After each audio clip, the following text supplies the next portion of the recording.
श्रीगुरवे नमः।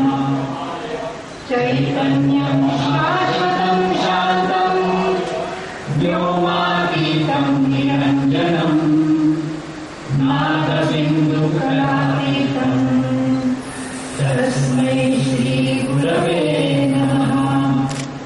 स्थावरं जङ्गमं चैव तथा चैव चराचरं व्याप्तं येन जगत्सर्वं तस्मै श्रीगुरवे नमः।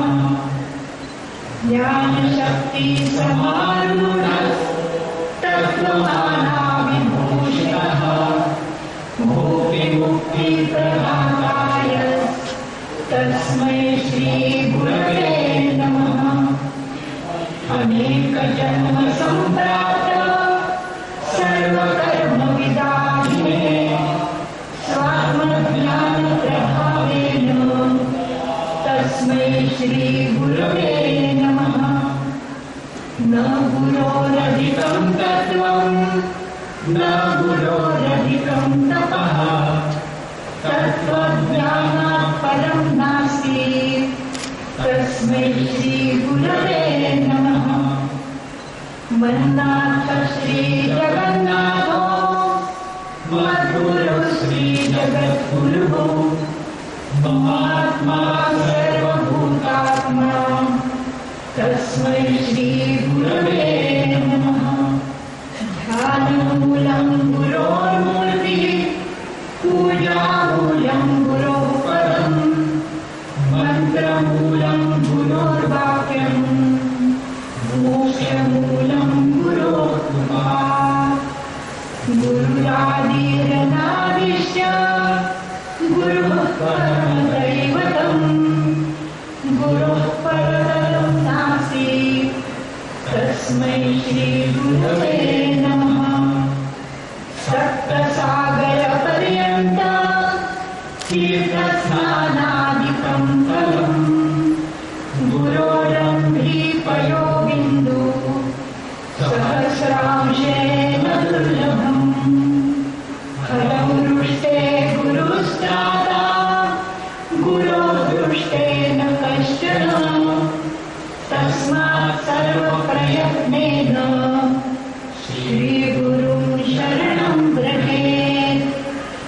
गुरुरेव जगत्सर्वं ब्रह्म विष्णु शिवात्मकं गुरुः परतरं नास्ति तस्मात् सम्पूजयेत् गुरुम्। ज्ञानं विज्ञानसहितं लभ्यते गुरुभक्तितः गुरोः परतरं नास्ति ध्येयोऽसो गुरुमार्गिभिः। यस्मात् परतरं नास्ति नेति नेतीति वै श्रुतिः। मनसा वचसा चैव नित्यमाराधयेत् गुरुम्। गुरोः कृपाप्रसादेन ब्रह्म विष्णु सदा शिवाः समर्थाः प्रभवादौ च कैवल्यं गुरुसेवया। ऋकारस्त्वन्धकारस्य ऋकारस्तेज उच्यते। अज्ञानग्रासकं ब्रह्म गुरुरेव न संशयः। ऋकारः प्रथमो वर्णो मायादिगुरुभासकः। ऋकारो द्वितीयो ब्रह्म मायाभ्रान्तिविनाशकम्। मन्त्रराजमिदं देवी गुरुरित्यक्षरद्वयम्। स्मृतिवेदार्थवाक्येन गुरुः साक्षात् परं पदम्। श्रीमत्परब्रह्म गुरुं स्मरामि श्रीमत्परब्रह्म गुरुं वदामि। श्रीमत्परब्रह्म गुरुं नमामि श्रीमत्परब्रह्म गुरुं भजामि। संसारवृक्षमारूढाः पतन्ति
गुरु